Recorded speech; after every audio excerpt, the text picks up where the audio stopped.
welcome to Falcon Blues TV.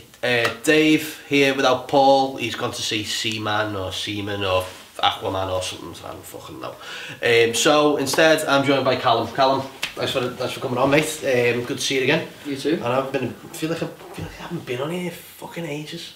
Proper hiatus or something. Yeah. But you covered off the shite Newcastle game and also the Watford preview with Paul, which was great. And now we've come to Watford on Monday night, and I thought first half, pretty decent first half. They played really well. Yeah. Second half, we just took our foot off the gas and just fell apart, and we had no comeback. I thought we were pretty piss poor, and we were lucky to come away with the draw in the end. Yeah, it was one of them games, wasn't it? We said obviously that Watford would pose a different proposition than Newcastle, and they'd come and try and attack us, because that's what obviously their philosophy is and that type of thing. So obviously we created more chances, but probably for me not enough. I think they had a bit of a point to prove as well to Silva. Yeah. As well. You know, obviously the whole situation with Silva post Christmas last year and everything. Probably still left a bit of a sour taste in the mouth with the Watford fans, with the snakes. What was that about? Fucking inflatable snakes, mate. It's like Whacking Day in The Simpsons or something absolutely pathetic. But yeah, first half though, I thought, you know, we got that goal on 30 odd minutes. Thought, yeah, all right, we'll ride this out and we'll win this. Yeah. We'll nick another goal in the second half and we'll be comfortable. First half, I thought we were really good, really good. But the second half was just shite. I'm let down again by poor officiating. Yeah. As well. Yeah, totally agree with you. It's weird because he obviously gave us the free kick for the goal and stuff, but I agree, like with the final third stuff, the likes of Success was throwing himself on the floor, and it was literally straight away free kick and stuff, and obviously we paid the price for it, didn't we, in the end, with them obviously decisions or whatever. So well, it's just there's a lot of things that didn't go our way as well. Same with Watford, but it was just such shit refereeing. There's things he was letting go, which like you can't let that go. Things he was blowing up for, which was just pathetic. Yeah. And it was almost like he bottled it at the Mina tackle as well. Yeah. You know, obviously he got the delivered handball. Yeah. Then there was that tackle. Yeah, and it was like. Yeah. And it was like, it's almost like he was trying to even up the game a little bit in parts, and it's like, it's just shit, just awful. I'm just so frustrated by it, but I've got no words for it because how bad it was, mate. It was just fucking crap. But I'm going to leave this to you because obviously you brought, you know, great stats, great opinions, great diagrams and everything. So we'll start with the overall match stats then, really, I suppose. Yeah, so you look at this compared to obviously the Newcastle game, a lot different. Most key one for me is the possession. So 57 to 43, not much of a difference really. And in the Newcastle one, I think it was 76% that we had possession throughout the game. So for me, obviously watching it from the offset, I just thought from the off, I thought Everton were sort of lacklustre in possession and just poor in possession, gave it away cheaply. I think we gave it away something like 4 or 5 times in the first like 1 minute and 46 seconds, and they've nearly scored in the first minute. Where they went through and stuff. And again, I've just think Garner lost the ball, got caught in possession in our own third. So passing accuracy for me 77% again. Just, you know, poor passes, forcing passes, and I think sometimes with Gomez, in the first half as well, he was sort of like nothing on, so he was playing that like long diagonal crossfield ball, and it wasn't really on. And one of the times that we lost the ball from that, and second balls as well throughout the game, it was, I could have counted a million times. We dropped in, and then Watford got to the ball first. We've got a knack of passing the ball to feet at 100 miles an hour. From 5 yards. And it just gets cannoned in, and it's like, what are you doing? Just play the simple pass. And you saw it more with like Bernard and Digne and Gay. Pairing them, trying to play these little passes, but it's getting rifled in. It's like, just pass the ball. You don't need to. It'll go to feet if you pass it right. You don't need to friggin' boot it as hard as you can, and that's what we did that all game, and we did it against Newcastle as well. We just can't seem to get a happy medium between passing it and playing a pass, or passing it as hard as you can to get it away from you. And I think that's what it's done. I think a lot of the time it's panic.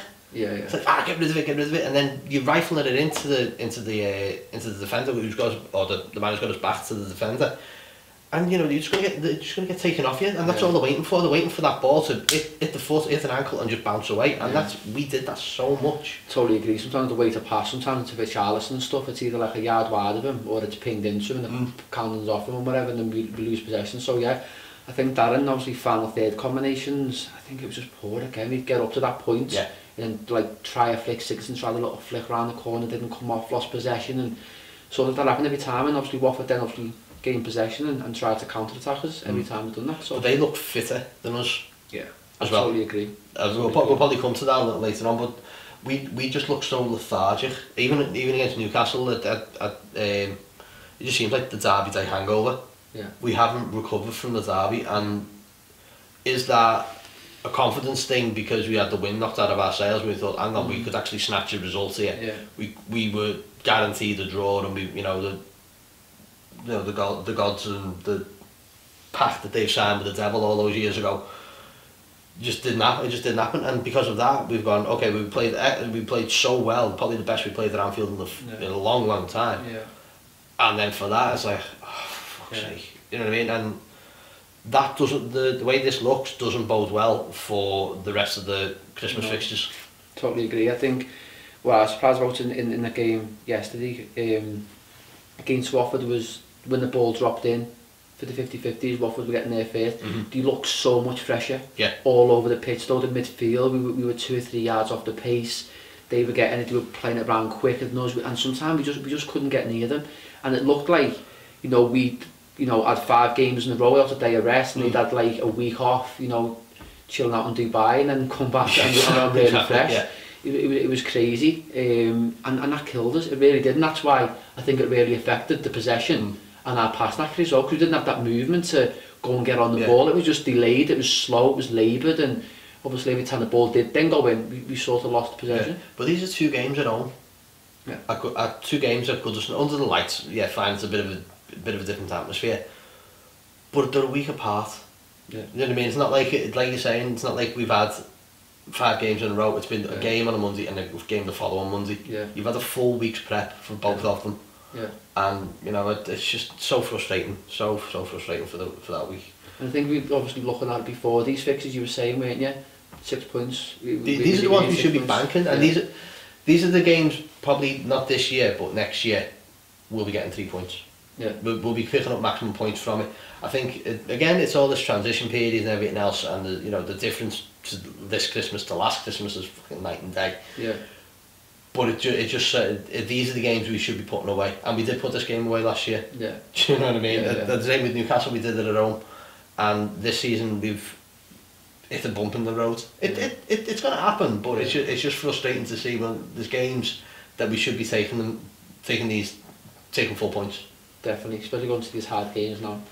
So from that, pick out some key. You picked out some key points from the whole game. So this was the first one in terms of how Watford really stopped us, and I think this is one of the main reasons why we didn't have that fluidity and that consistency going forward. We were playing out from the back. So this is obviously Pickford now. He wants to play into this area here to Mina or to Keane, or ideally into Gorman or to Pitcher or into Garner. And what they'd done, Watford, they decided to press us high, so it didn't come off and obviously let us pass up, whatever they tried to press us in. So what happened is now, we can't go into here.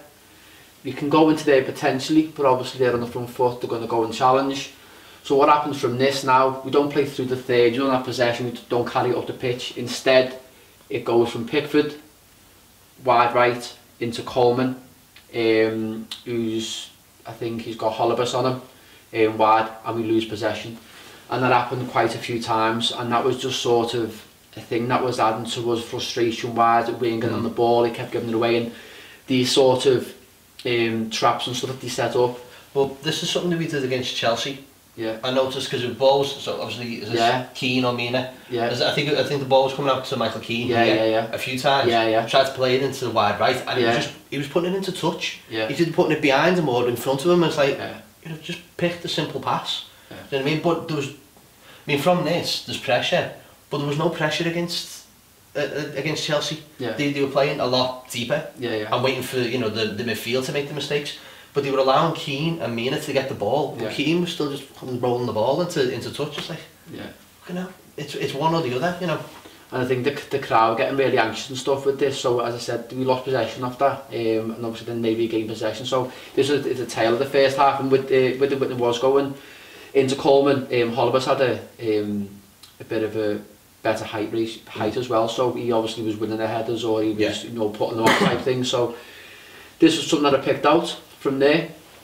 Frustrating for Everton.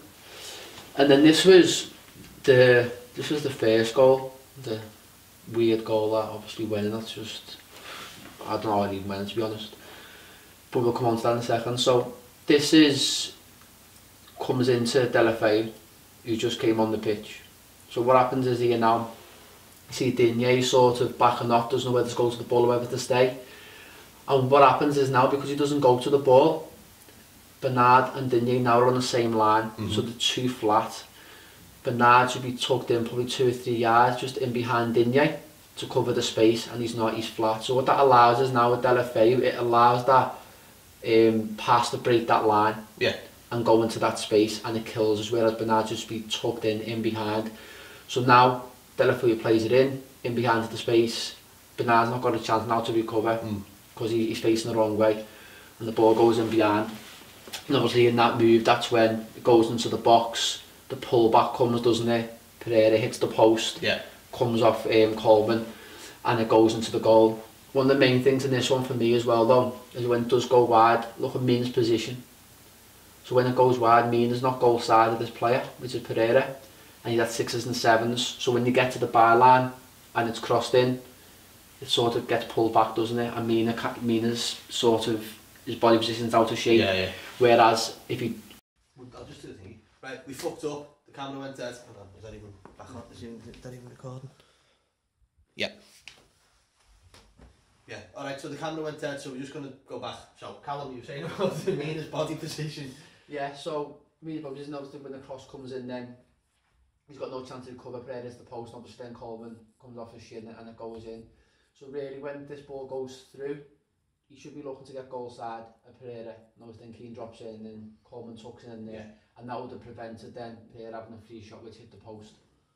So yeah, just poor defending really for that goal. He disappointed to concede it.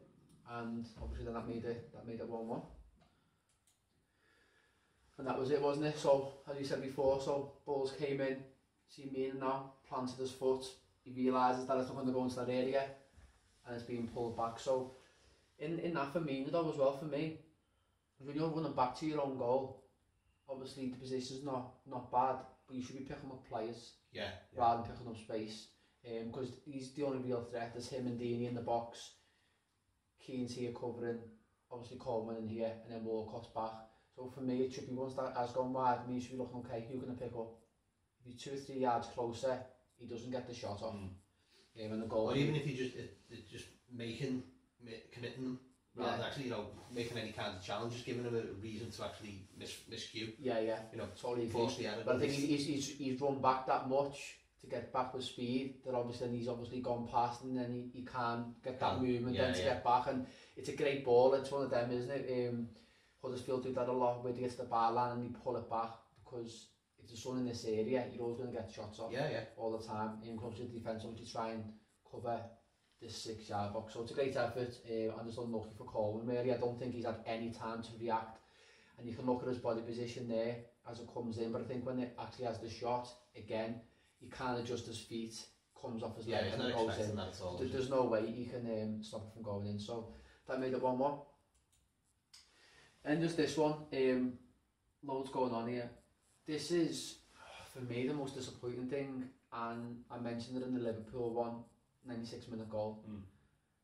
For me, wherever you are on the pitch, more so in your own half, or in terms of Liverpool one, last kick of the game, and he's lumped it off field, and he's scored. In the Liverpool game, Richarlison's been the closest man to the ball, and he decided to go away from the ball. So what that means is, you're inviting Liverpool to play a 60-yard pass into your box without putting someone in front. And what that allows Alisson to do in that game is he's got sort of a straight pass into the box. He's got no angle for it. With Richarlison going away, it allowed them to pass into Alexander-Arnold to get that diagonal ball in, which obviously then led to the goal. If Richarlison stands in front of that ball 10 yards, the pass doesn't go to Arnold. It's then Alisson then to put the ball in, and we probably cleared it. So in this one, they've got a quick free kick, and to be fair, they're great with it. Watford, they proper switch on. Pereira gets the ball. It's never a free kick in a million years. I think is it Gomez on success goes down. Now he spent the whole game doing that, doesn't he? Yeah, just deceived the referee awful lot. Yeah, it was ridiculous. It was ridiculous, and he did fix it before he even went down. So yeah, it's gone against us now. You know, from Sunday League football, you have to get on with it. You have to play to the whistle. So Mina, he's facing the ball. Keane's mauling, but he's facing the ball. Sigurdsson's not. Bernard's not facing the ball. Garner's back to the ball. Walcott is looking at Gomez. Gomez back to the ball. And then Digne as well. So straight away now, we've got what, 4 or 5 players out of the picture. No one stands on the ball, which allows him to take a quick free kick. For me, once he's got the ball, it should be Garner going on today to stop it, or even Digne to stop him doing that, and then we can get organised, we can get our shape, and then we can defend properly. They take it so quick now, because no one does that, and they get in behind us with the running behind, and obviously then Pereira gets it back, and Decore goes on to score an unbelievable header. So that was the story of the game, but if you look back at the fixtures we've had, that potentially we've lost 2 points because of that silly mistake, and at Anfield we've lost a point. So these fine margins, we're getting punished for the simplest little things, which if you tinker with it, it's probably getting you a draw at Anfield and they're not scoring off that. And we're being punished at the moment, and if we continue to do it, we're not going to pick up the points that we need to get anywhere near the top 7 or top 6. So frustrating, isn't it? It's little things. But that's going to be the story of the season, though, isn't it? It's not going to be an overnight success. We know this. No. But as I alluded to earlier on, it's night and day compared to last year. Compared to last summer, this summer. It's this transition period that's going to take time. And if we finish 6th, 7th, 8th. 7th and 8th is 6th is a big accomplishment. I think 7th and 8th is more likely at the moment, and I think people accept that. If we can't bring the striker in January, I think we will. I think we will, but I think that's where we've been lacking. We've managed to sort this out, this defensively. We've been solid for the last few weeks, and we've been doing well. It's the other end. It's that final third that's causing the problems, having to switch out Richarlison from the left to centre forward, and you've seen his face a couple of times when he's moved to the left. It's like, fuck's sake, have I got to really go and do this job on the left now? When I go front on my own? I'd be fair to go on the left and come in. It's a difficult one, but it's like, in this game now, we obviously went 2-1 down. It's like we've sorted the defensive thing out, but then we're not creating or scoring enough goals at the end. But then in this game we conceded 2 goals. So in this game we need to score 3 to win the game. And we haven't got that quality. We're not going to score 3 goals a game at the moment. No. We're just not going to do that. We played Cardiff on 1-0 and scraped to win. So if we don't cut out these defensive lapses, we're just going to keep conceding points, because we can't concede that and then go and win 3 or 4-1. We can't do it. So you concede that, you then have to go and score 2 goals. And we just can't do it. I think we're just relying so much now on Richarlison, on getting his goals, and the likes of maybe Siggy. And that's it. And then there's no other goals coming. Walcott's not scoring. Bernard's not scoring. Lookman's not scoring. I think for me the biggest disappointment has been Walcott. Throughout all of this, and it was almost like earlier in the season when Silva was trying to play players into form. It's not worked for Walcott. It's he's I think it was again, I think it must be like the 4th or 5th game in a row where he's been in a one-on-one, or he's had a run at the keeper and fluffed his lines. And it's like it's where do you draw the line and say, listen, you either need shooting practice or you need to run out of the side. But then his replacement isn't doing much better. You know, he was given the opportunity, fluffed it with Luckman. Come on, didn't do much on Monday. Didn't do much last week at Newcastle either, I thought. But everyone's clamouring for him to start these games, and he didn't do well at Cardiff as well. He didn't play particularly well. So I think there's wholesale changes going to be coming January. I like to think. I think there's more to come. I don't think there'll just be one signing. I think there'll be like 2 or 3. Yeah, and there'll probably be a few. I think there'll probably a few going out as well. I think to get them players in wage wise. But the other thing with Luckman is the game he's come into, the Newcastle game, is obviously playing into a deep block, so there wasn't much space in behind. It was a frustrating game for everyone. But for me, he plays left side as well. So again, he's coming in for Walcott, but he's not playing in his favoured position. No. For me, but he does obviously give more going forward. But I just think since the Liverpool game now, I think we look a bit fatigued, mentally, physically, and it definitely has affected the players. I think it definitely has. It had a knock-on effect, and we can't keep on doing what we're doing now. We've got Man City coming up, we've got Spurs coming up. On paper, we're not going to win either of them games. So straight away now, because you haven't won this one and won Newcastle, if you don't win against City or Spurs, it's no win in 5. That sounds worse. when you put it like that, it's like, And then you go and then Boxing Day away to Burnley, who haven't been great this season, but they won the weekend, and it's a difficult place to go. Yeah, definitely. So it's sort of like that high expectation, and then we get beat by Liverpool, and now it's sort of, you know, we're still playing well, but these little things, these little mistakes are costing us points massively. So we need to tidy up, and we need to find that formula again for winning. Sorry, the formula for winning. I think, you know what, we're at Everton channel. We haven't got those kind of things. This isn't fucking loose women, mate. Come on. I think though, from the other day as well, I think the formula for women, mate. I think Garner needs a rest. You know, I think he's looking a little bit off the pace a little bit. And but who would you bring in that case? And you scope it, aren't you? The second you mention Tom Davis's name, we lose subscribers. That's what happens. But yeah, he's going to have to play, isn't he? But he just, I don't know, you know, and obviously in the game as well, Gomez got a little knock, didn't he? Yeah. In the second half, and he sort of slowed down as well. But we need these players, you know, firing on all cylinders. Same as Sigurdsson as well. Yeah. He looked a bit off the pace as well. You know, trying things which, you know, earlier in the season he wouldn't have been trying. He would have been tidy in the final third. He's trying all these flicks which aren't him in the final third and losing the ball.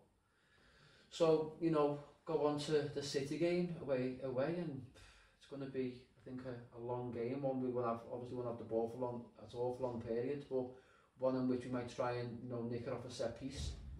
I think they're struggling with injuries at the moment, though, which probably goes in our favour. Yeah, out, isn't he, as well, which could help, but I think it doesn't matter. It's still a very good Man City side. Well, I think they're a bit of a wounded animal at the moment, aren't they? Obviously getting beat to Chelsea. But as you've said, it's four games without a win for Everton. Yeah. Do you know what I mean? So far. Yeah. And you know, a loss, a draw here, a draw at Newcastle hasn't helped us.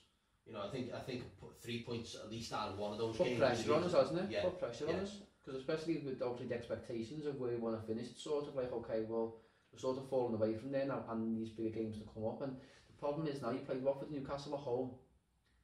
So now you've got, you know, we still haven't played Chelsea at home. Still haven't played Liverpool at home. City at home, we've got Spurs to come at home, so United at home as well. Yeah. So we've got real hard games to come up at home. Do you know what I mean? So we've sort of had what you'd say like the easy ones out the way, and obviously haven't got maximum points. So we'll see what happens. But disappointing, and we go on then, don't we, to the Man City game? Yeah. I think that's it on these slides, isn't it? Is that it? That's all you've done. Yeah, and that's it. That's all you've done. That's all he's done. I'm going to throw them on later and whatever. But so, what do you think going to the City game? What do you think he tries and does, and what was his plan B? You think it'd be similar to Chelsea and sort of a mid press and type thing? Yeah, I think he's going to go unchanged again. I think it's almost like when you can't be asked on Champ Manager. I know you think, oh, that side's worked for me for like the last 5 games. I'll just carry on and just hope I get a result out of it. Probably because it's like 4:30 in the morning, you're still playing and you just fucking click and do it. But no, I think he'll stick with the same side. I think it just, I don't know, I think it'll be a different game. I think we just seem to all of a sudden we seem to step up for these games. Yeah, totally, you know, and obviously we've switched off against Cardiff, Newcastle, and Watford. Games we should be winning, but then the games that we normally will get a hiding, we've stepped up for a change. Yeah. Right, we haven't took anything from it, but we've looked a lot better than we have in recent years. Yeah. And you look at our away games, Chelsea and Liverpool, probably our best game of the season. Yeah, easily. I think we should have got something at United as well prior to that. Yeah. You know, again, poor officiating. Yeah, which cost us. So yeah, I think probably a little bit of pressure away from home. And to be fair, City's ground, we haven't done too badly in the past. No. So they always see us as a bit of a bogey team now. Anyway, they always worried about us. I'll sit on the fence. I think we'll get a draw out of that. It'll be a very hard fought draw, but it'll be a draw nonetheless. I'm gonna go the other way. I just can't see us. I know. I just think it's more a case of, you know, where Liverpool obviously overtaking them now, and City now has gone on a massive run to win. I think Pep Guardiola in this week in training will be absolutely hammering them. He won't play with a false nine. He'll go all out. Jesus will start up front, and he'll go at it from the very start. So I think that we're going to really stay in the game for as long as we can. Yeah. Till that time at least. Till that time, yeah. And then go from there. But I think as if we come in, you know, 1-0 down or 2-0 down at half time, it sort of is then going to be, you know, 3 or 4 potentially. But I'd like to think with, like you said, our defence at the moment, I'd like to think we're, you know, good at the back and we're solid, and we can obviously, you know, look to keep maybe a clean sheet or concede one maximum. So we'll see how we get on, and hopefully when we come back and do the review, it'll be surprise, you've got 3 points. You know what, it'll be just Everton's luck. It'll just be typical fucking Everton, that'll happen. But you'll be joining us next week for the review? Yeah. Good stuff. More slides. Yeah. None of this 3 slides, just showing up with 3 slides and expect to wing it. But now that sounds, Callum, thanks so much for coming in again. We'll see you after the City review. Until then, up the toffees, and we'll catch you in a bit. And for Paul, Colin Chong, enjoy Seaman.